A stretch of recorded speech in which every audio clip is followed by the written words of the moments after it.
Habari gani mtazamaji wa Gift Online TV. Meneja wa idara ya habari na mawasiliano wa Simba Medalla ameibua mjadala mpya baada ya kueleza kuwa kuna dalili ya Yanga kuonyesha wivu kufuatia sifa kubwa zinazotolewa kwa bao la kiungo wa Simba Clatous Chama ambalo limeendelea kuzungumza ndani na nje ya Tanzania. Chama alifunga bao hilo la kuvutia katika mchezo Kariakoo Derby uliopigwa Mei 3, 2026 katika uwanja wa Meja Ismail dhidi ya Yanga.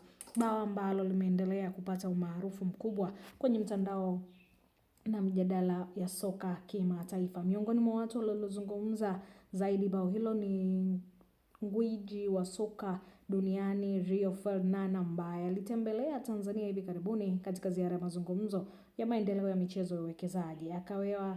Akiwa nchini, Ferdinand alionyeshwa video ya bao hilo la kulisifia kuwa ni kiwango cha juu sana, akisema linaweza hata kuwania tuzo za kimataifa kutokana na ubora wake wa kiufundi na uamuzi wa haraka wa mfungaji. Kauli hiyo imezuia mijadala mikubwa mitandaoni ambapo mashabiki wa soka wamegawanyika, baadhi wakilishangilia bao hilo huku wengine wakitafsiri sifa hizo kama sehemu ya ushindani mkali wa mtaani kati ya Simba na Yanga. Ahmed amesema hakuna ubaya kwa mgeni wa kimataifa kusifia kipaji kinachoonekana uwanjani, akisisitiza kuwa mafanikio ya Chama yanapaswa kuonekana kwa heshima kwa soka la Tanzania kwa ujumla. Popote tunapozungumzia goli la Chama, kuna mambo matatu yanatajwa: ligi ya Tanzania, Tanzania yenyewe na Simba. Hii ni heshima kwa nchi, si kwa klabu moja tu. Ameyasema hayo Ahmed, lakini ameongeza kuwa baadhi ya watu wamechukulia vibaya sifa hizo kutokana na hisia za ushindani wa ndani, akisisitiza kuwa mafanikio ya uchezaji